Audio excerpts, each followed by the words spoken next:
14장 14절에서부터 19절까지 저희가 좀 한 목소리로 온 회중이 하나님 앞에 올려드리는 그 봉독을 저희가 좀 함께 하기를 원합니다. 14절부터 저희 함께 읽도록 하겠습니다. 시작. 아브라함은 자기 조카가 포로로 잡혀갔다는 소식을 듣자 자기 집에서 나아 훈련받은 사람 318명을 거느리고 단까지 쫓아갔습니다. 한밤중에 아브라함은 그의 종들을 나눠 그들을 공격해 쳐 부셨습니다. 다메섹 북쪽에 있는 호박까지 그들을 추격해 모든 물건들을 되찾고 그의 조카 롯과 롯의 소유뿐 아니라 부녀자들과 다른 사람들까지 모두 찾아왔습니다. 아브라함이 그돌라오멜과 그의 연합한 왕들을 이기고 돌아오자 소돔 왕이 사회 골짜기 곧 왕의 골짜기로 나와 그를 영접했습니다. 그때 살렘 왕 멜기세덱이 빵과 포도주를 갖고 왔습니다. 그는 지극히 높으신 하나님의 제사장이었습니다. 멜기세덱이 아브라함을 축복하며 말했습니다. 하늘과 땅의 창조자인 지극히 높으신 하나님 아브라함에게 복을 주시길 빕니다. 주님 감사합니다. 하나님의 사랑이 우리를 감싸고 주님의 은혜가 우리의 삶에 가득 차 있음을 저희가 알고 주님을 찬양합니다. 그래서 예배합니다. 예배 가운데 임하신 성령님께서 또한 우리에게 말씀하여 주시옵소서. 예수님의 이름으로 기도합니다. 아멘. 살다 보면은 사람에게 실망하는 경우들이 참 많습니다. 어떤 사람은 뭔가 약속을 해놓고 그 약속 자체를 잊어버려요. 그래서 황당하고, 또 어저께는 이렇게 말했는데 오늘 와서 또 변덕을 부리고 다르게 얘기하는 사람도 있고, 또 어떤 분은 자기가 밥 사주겠다고 이제 데려가 놓고선 지갑을 안 가져왔대요. 그래서 당신이 밥 사라고 뭐 이런 경우도 있고. 여러분, 사람을 가만히 보면요, 사람은 사실 믿을 만한 존재가 아닙니다. 그래서 우리는 사람을 인간이라고 부릅니다. 그 인간, 저 인간. 설교를 준비하다가 사람과 관련된 좀 좋은 예화가 있으면 좋겠다 싶어가지고 제가 제 아내에게 물었어요. 여보, 사람을 믿다가 좀 실망하거나 아니면은 고생한 그런 경험 있으면 한번 생각해 보라고 그랬더니 대뜸 내가 당신 믿고 결혼했다가 이렇게 고생하는데 그런 얘기 들으니까 제 자신도 참 문제가 많은 사람이다 깨닫습니다. 여러분, 사람이라고 하는 것, 믿지 못할, 또 그런 우리 가운데 있는 그런 약점과 부족함을 늘 발견할 수밖에 없는 존재. 그래서 저는 뭐 이런 얘기 드리고 싶지 않지만 결국 그렇게 믿질 못할 사람이 누군가 내 자신인 것 같아요. 그래서 아까 사실 처음 설교 시작하면서 세 가지 제가 말씀드렸죠. 그게 다 접니다. 제 경험이에요. 제가 약속 잃어버리고, 제가 밥 사준다 그랬다가 지갑 안 갖고 가고, 뭐 이런 일도 많고. 근데 어쩌면 그거 정말 믿지 못할 사람, 나 아닌가 생각해 봐야 하는 것입니다. 그 믿지 못할 사람끼리 모여서 사는 세상입니다. 그 사람들끼리 서로 약속하고, 또 서로 연합하고, 서로 동맹을 맺기도 하고, 그러니까 우리가 사는 이 세상 사회는 늘 불안전하고 문제가 생길 수밖에 없는 것이죠. 그러면서 생각합니다. 여러분, 사람은 믿음의 대상이 아닙니다. 사랑하는 대상은 될 수 있어요. 그러나 믿을 대상은 오직 하나님밖에 없는 줄로 믿습니다. 창세기 14장에 들어왔습니다. 사실 많은 학자들이 얘기하기를 14장이 창세기 중에 가장 어려운 장이다라고 얘기해요. 왜냐하면 여러 가지 사건이 진행되는데 그 사건이 과연 무엇을 의미하는지 분명하게 본문이 드러내고 있지 않기 때문입니다. 그래서 이것을 설명해 놓은 이 주석들을 봐도요, 다 내용이 달라요. 그 내용들을 조금 살펴보면 1절부터 12절까지는 인근 지역의 전쟁들에 대한 보고가 나옵니다. 그리고 12절부터 16절까지는 롯을 구출한 아브라함의 사건이 나오고, 또 17절부터 24절까지는 전쟁에 승리한 아브라함이 돌아와서 소돔 왕과 또 살렘 왕 멜기세덱을 만나는 그런 이야기들이 나옵니다. 전쟁 이야기로 시작해요. 그 당시에 그 지역에 그돌라오멜이라고 하는 그 엘람 왕과 또 그 나라와 이렇게 동맹을 맺은 서방의 4개 도시국가가 있었습니다. 그래서 서로 연합을 해요. 동맹을 맺습니다. 그래서 어디를 침략을 하냐면 동쪽에 소돔과 고모라를 포함한 6개 나라가 동맹한 그 동맹국을 그 말하자면 싸우고 또 침략을 하죠. 그래서 이 동방 그 연합국이 이겨요. 그래서 이제 계속 조공을 바치고 또 식민지 생활을 하고, 그래서 그것이 12년 동안 지속이 됩니다. 그러다가 13년째 될 때 이 서방의 이 국가들이 도저히 조공 바치는 것도 힘들고 안 되겠다 해서 다시 동맹을 맺고 반란을 일으킵니다. 그래서 또 전쟁이 일어나요. 그런데 역시 이 그돌라오멜이 주축이 된 이 동방 국가들이 이기게 되고, 그래서 그러는 와중에 소돔에도 그 전쟁이 일어나고 결국 거기서 롯이 잡혀가게 되는 일이 생기게 됩니다. 이 이야기를 보면은 나라들끼리 서로 동맹하고 왕들끼리 동맹하고 그래서 전쟁하고 그래서 또 동맹에서 다시 반란을 일으키고 그 다음에 또 패배하고 뭐 이런 이야기들이 나옵니다. 그래서 이제 이 소돔 지역에 살던 롯이 잡혀가게 되자 아브람이 조카 롯을 구하기 위해서 사람들을 데리고 출정을 하는 이야기가 나옵니다. 우리 13절, 14절 말씀입니다. 우리 같이 읽겠습니다. 시작. 한 사람이 히브리 사람 아브라함에게 가서 이 사실을 알렸습니다. 그때 아브라함은 아모리 사람 마므레의 큰 나무숲 근처에서 살고 있었는데, 마므레는 에스골과 아넬의 형제로서 이들 모두는 아브람과 동맹을 맺고 있었습니다.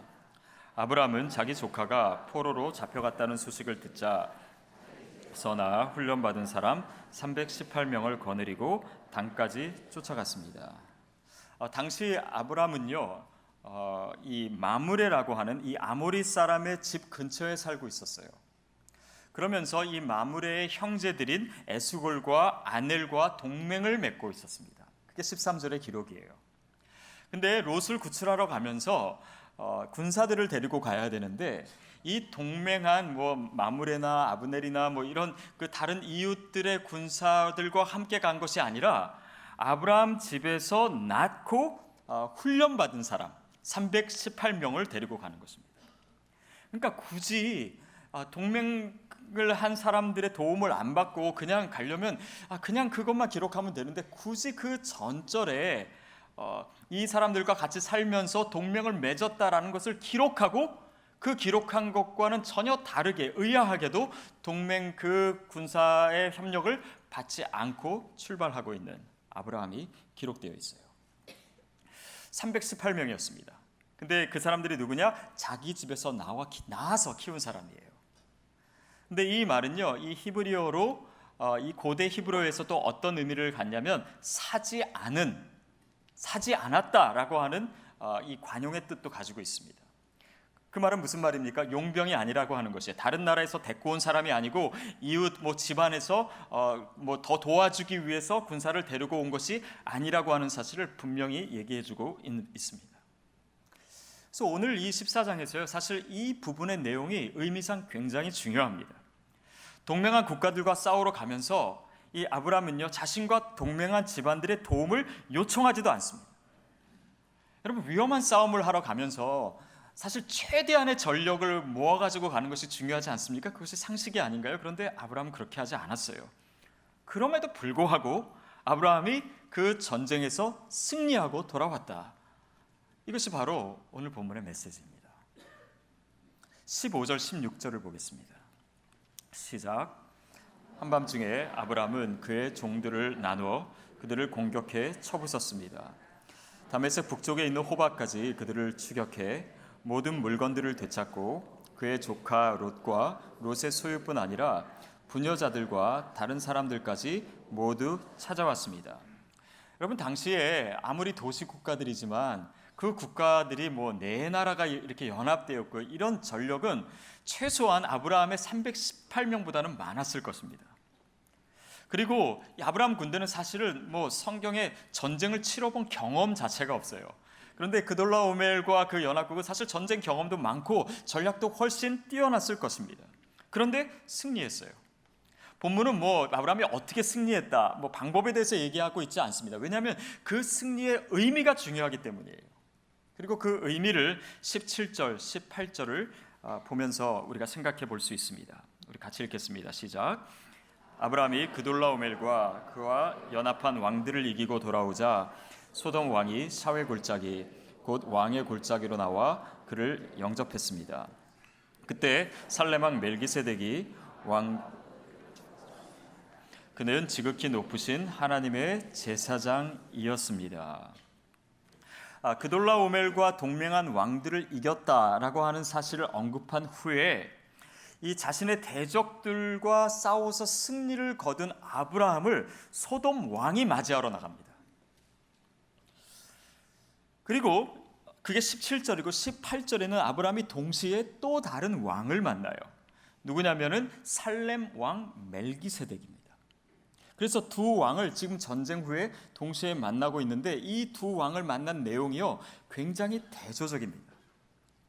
소돔 왕은요 자신들이 패배했던 또 침략했던 그 왕들을 이겨주고 온 아브라함에게 너무 감사해가지고 이렇게 그 포로로 잡혀갔던 사람들은 우리에게 돌려주고 우리가 빼앗겼던 물건들은 다 가지시라고 아브라함에게 다 줍니다.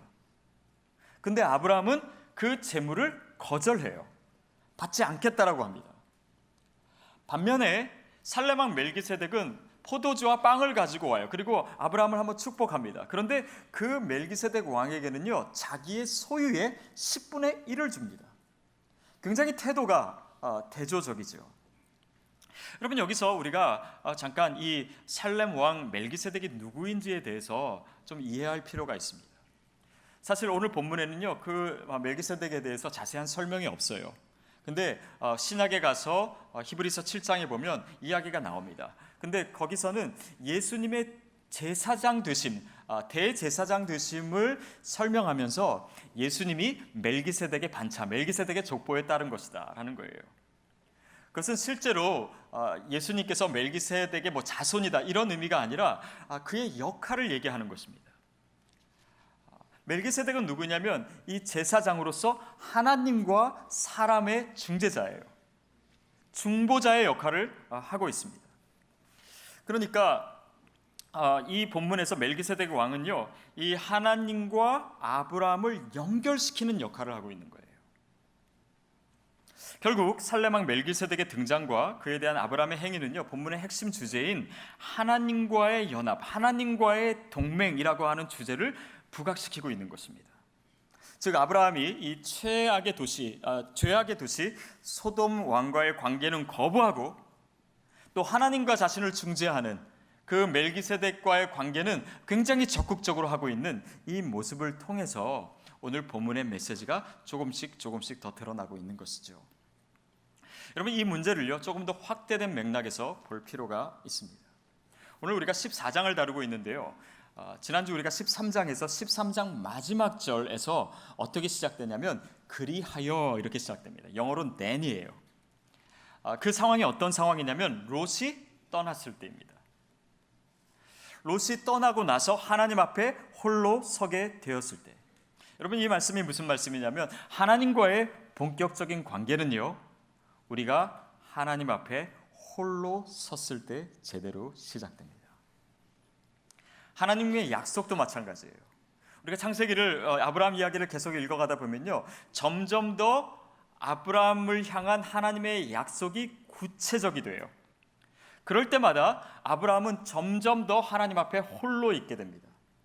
아니요, 아브라함이 더 홀로 있게 될수록 하나님의 약속이 더 분명해지는 것이에요. 처음에 갈대아 우르에 있던 아브라함을 부르실 때 하나님께서 뭐라고 말씀하셨냐면 내가 너에게 보여줄 땅으로 가라 이렇게 하셨어요. 보여줄입니다.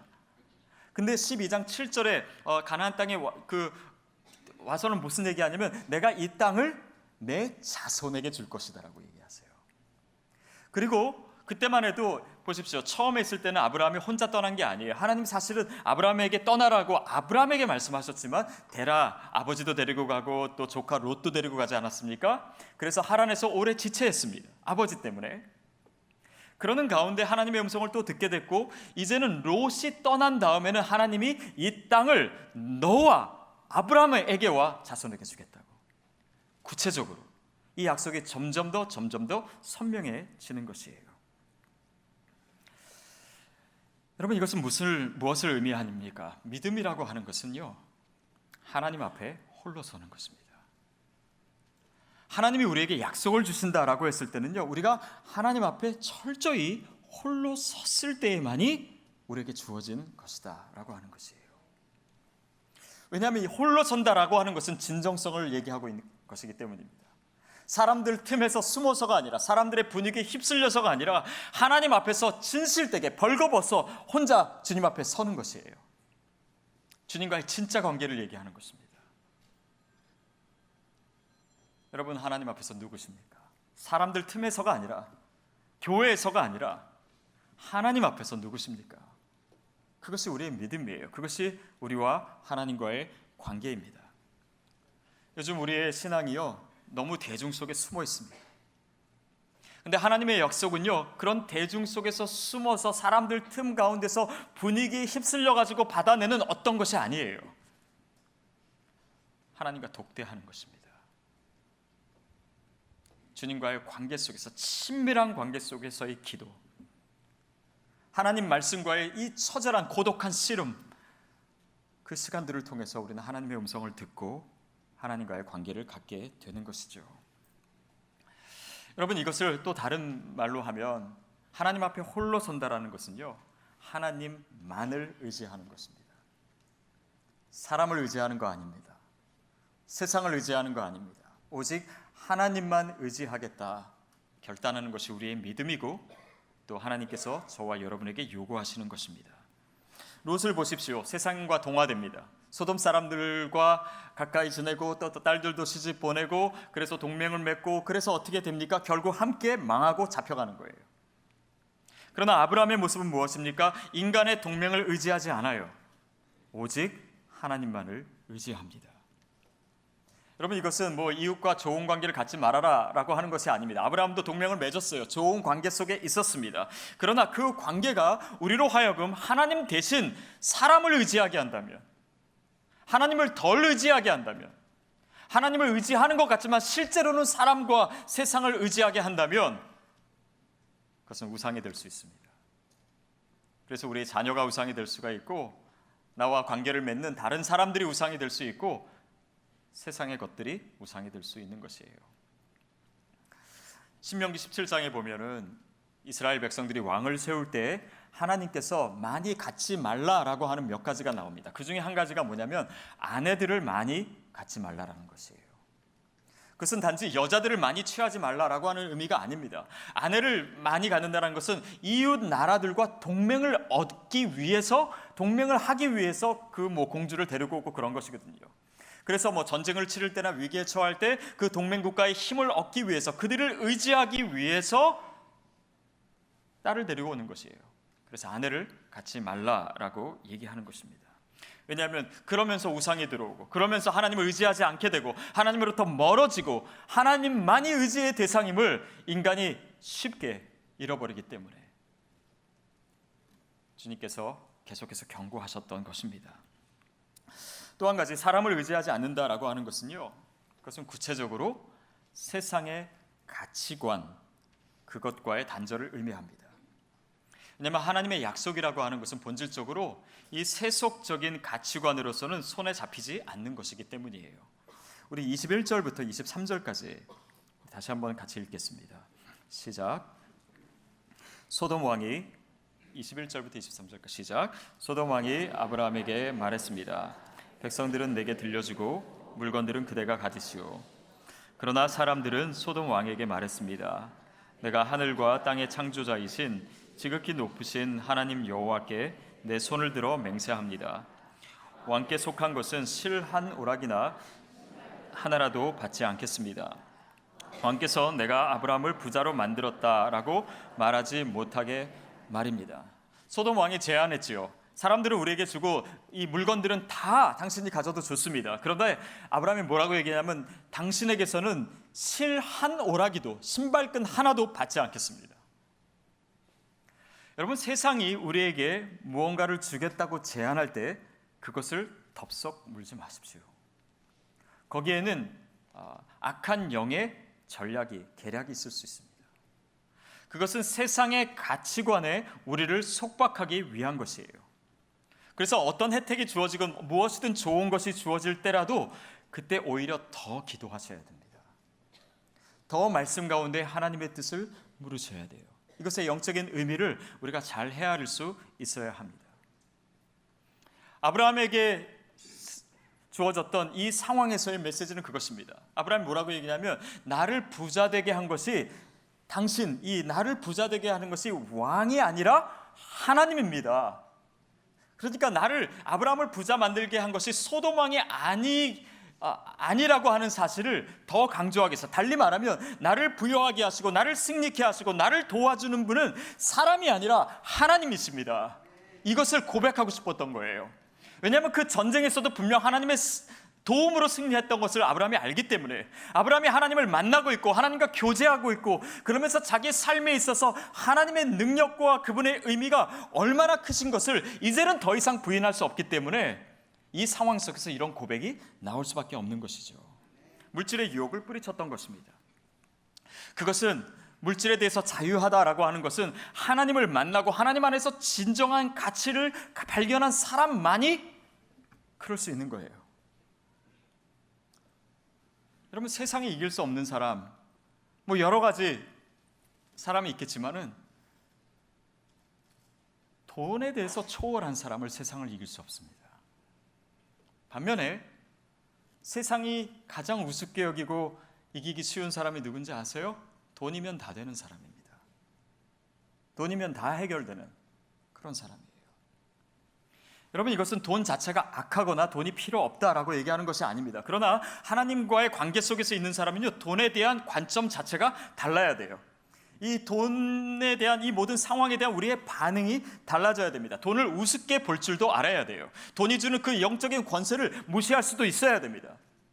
이것이 필요한 것이 사실이지만 돈이 우리의 삶을 이끌어가지 못하도록, 돈이 우리와 동맹관계에 있지 못하도록, 돈이 우리의 도움이고 힘이고 모든 것이 되지 못하도록 우리가 늘 깨어 있는 것이 필요해요. 여러분, 그 상황에서 여러분은 어떻게 하십니까? 우리가 늘 싸워야 된다라고 하는 것은, 여러분, 만약에 여러분이 부자세요? 그렇다면 탐욕과 싸우셔야 됩니다. 가난하십니까? 그러면 이 돈에 대한 유혹과 질투와 싸워야 됩니다. 날마다 이 영적인 전쟁 가운데 우리가 있다라고 하는 사실이에요.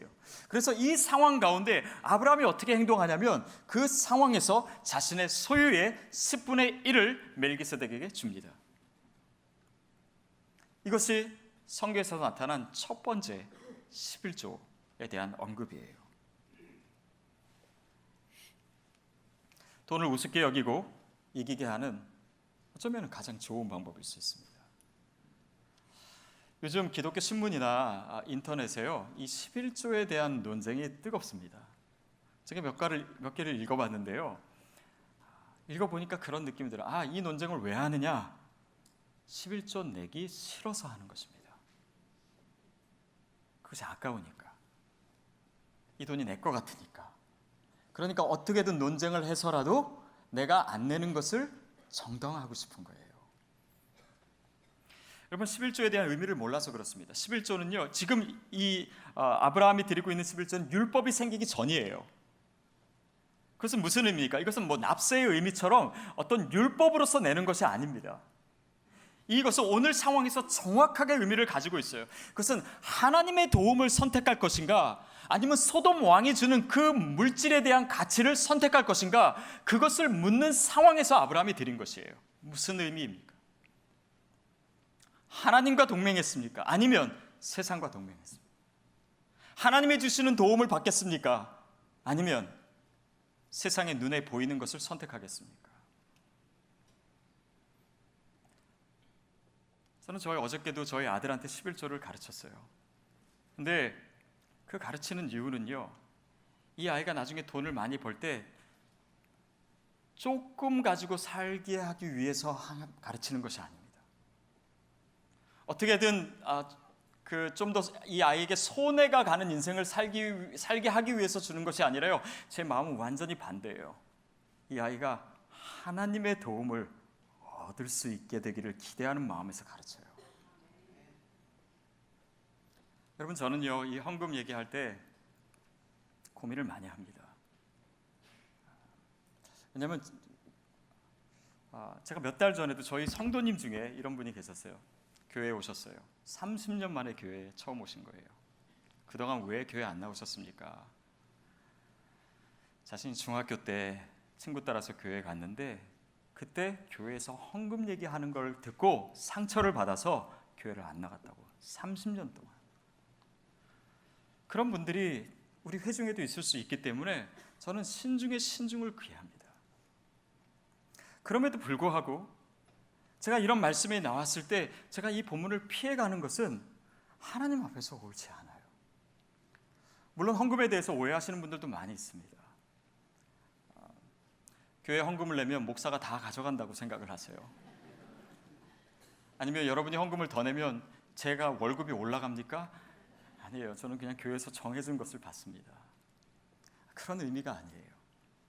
그러나 우리가 이 세상이 우리에게 주는 가치와 그 유혹과 무엇을 선택하고 어떤 하나님과 동맹을 맺는가, 하나님과 연합된 관계에 있는가, 아니면 세상에 눈에 보이는 것을 선택하는가, 이 문제 가운데 우리의 헌금의 문제는 매우 매우 중요해요. 그래서 여러분이 저를 위해서 기도하실 때 이런 본문이 나왔을 때 피해가지 않도록 기도해 주십시오. 저를 위해서라면 저는 헌금 설교를 안 할 겁니다. 그러나 여러분을 위해서라면 해야 돼요. 저는 제가 하나님 앞에 나중에 섰을 때 왜 네가 가르치고 섬겼던 성도들은 헌금 생활을 그렇게 안 하냐, 그런 말 듣고 싶지 않아요. 제가 잘못했다는 말 듣고 싶지 않습니다.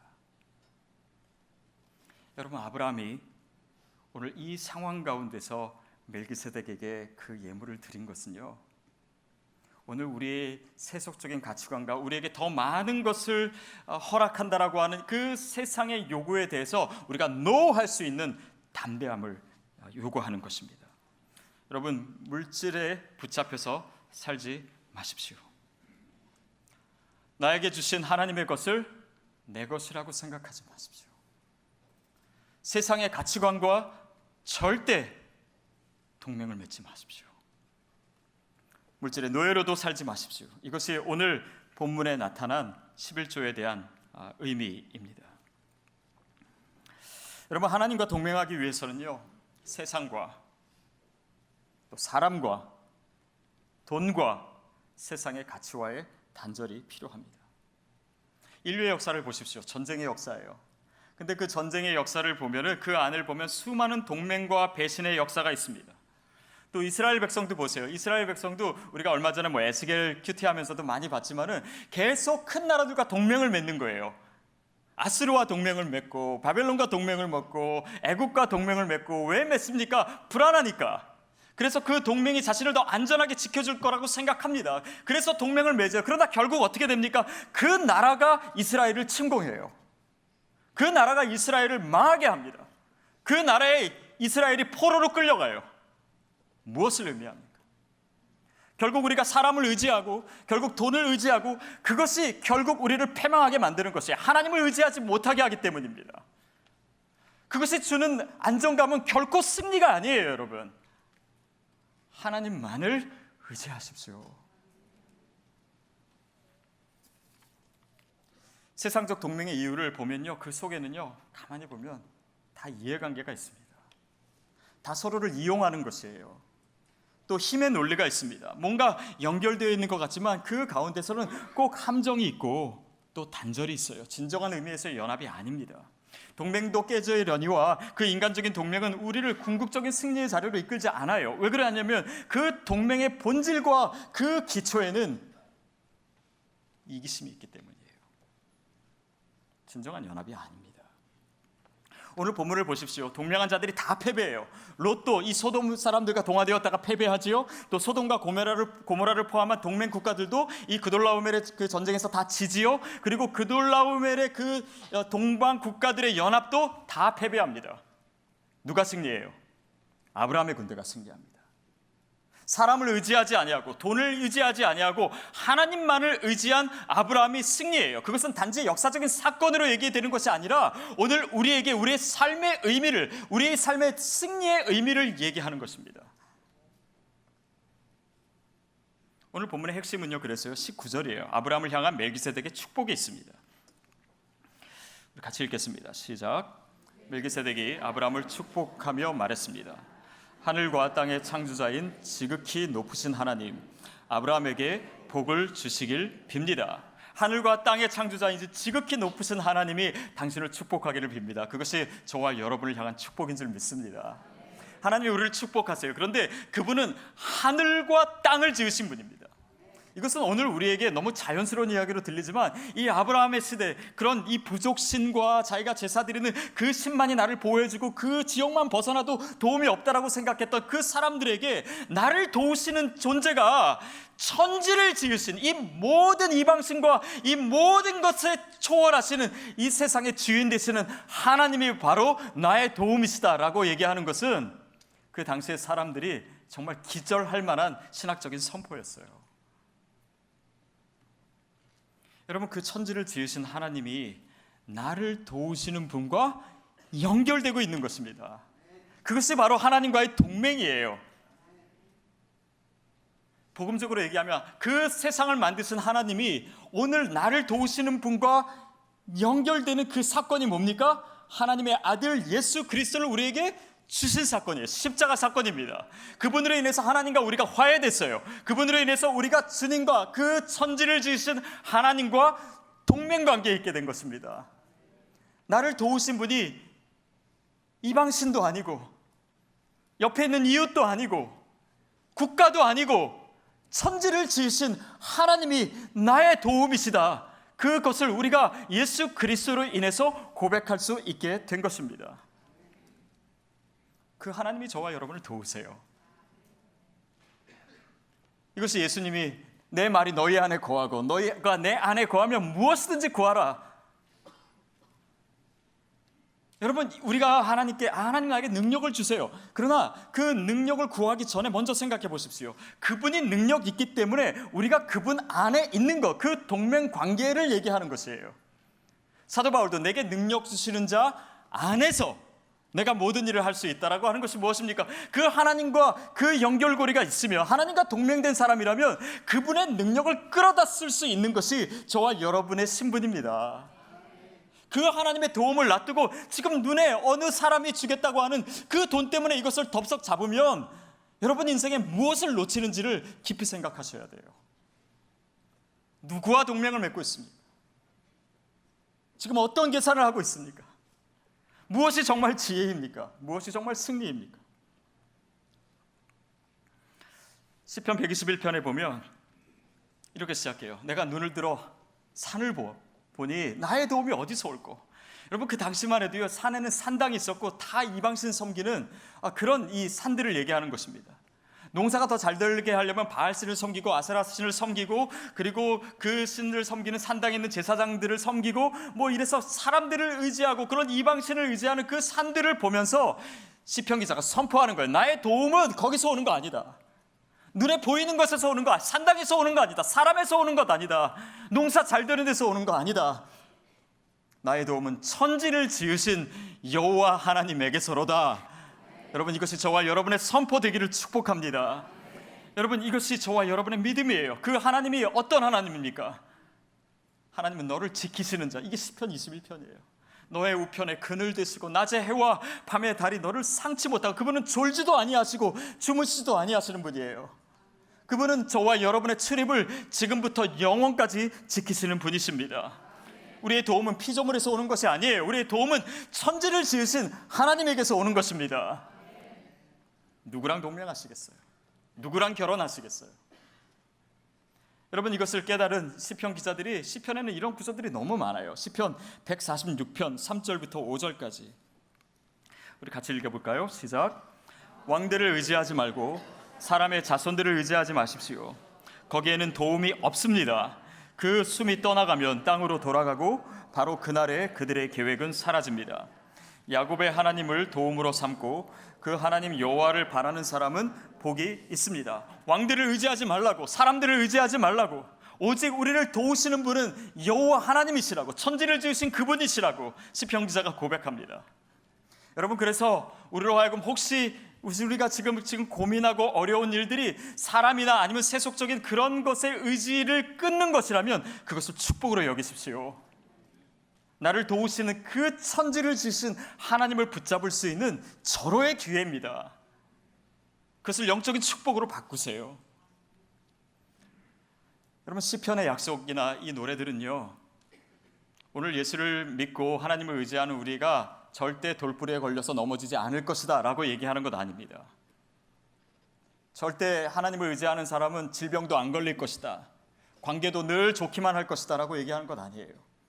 그러나 하나님이 우리를 지키시고 도우신다라고 하는 것은 이 세상과의 동맹이 아니라 하나님과 연합된 자들의 삶에 하나님께서 우리를 악의 세력으로부터 지켜주신다라고 하는 의미입니다. 하나님의 약속과 하나님의 계획을 그 어떤 것도 끊을 수 없다라는 것을 하나님께서 선포하시는 것이에요. 나는 너를 끝까지 지켜줄 것이다. 내가 너의 하나님 되고 너희는 나의 백성이 될 것이다. 그것이 하나님의 약속 아닙니까? 그것이 아브라함이 받은 약속이에요. 땅 얘기가 아닙니다. 하나님이 내가 네 편이 되어주겠다라고 하는 말씀이에요. 저와 여러분에게 향한 동일한 하나님의 약속인 줄로 믿습니다. 그러니까 여러분, 어떤 상황이든지 하나님이 우리를 도우시고 지켜주신다는 것을 의심하지 마십시오. 우리의 감정이 요동칠 때조차 그 신실하신 하나님을 붙잡고 계십시오. 끝없는 전쟁과 같은 상황 속에서도 그분은 한결같이 우리를 지켜주시고 보호하시는 분이세요. 여러분, 우리가 세례를 받지 않습니까? 예수를 믿으면. 그게 뭡니까? 하나님과의 동맹 체결식이에요. 그래서 우리가 세례받는 것입니다.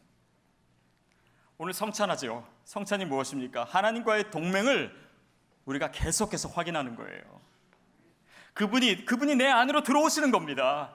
내가 그분 안으로 들어가는 거예요. 그분과 내가 그렇게 연결되어 있음을.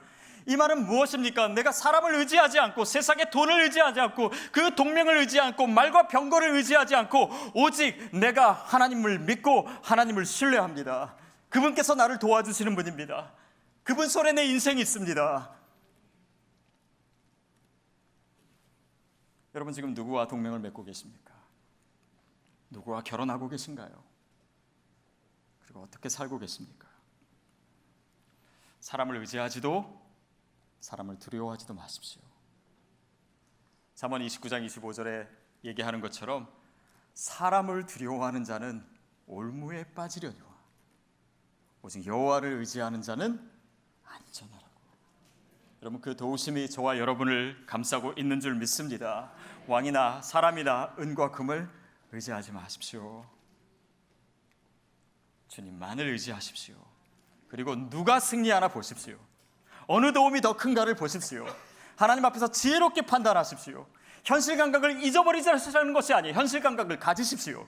그러나 정말 우리가 눈에 보이지 않는 것까지 볼 수 있는 믿음의 눈이 있다면 오늘 세상이 주는 약속이 아닌 하나님이 주시는 약속을 붙잡게 되리라고 믿습니다. 그런 은혜와 축복이 저와 여러분에게 넘치기를 주의 이름으로 축복합니다.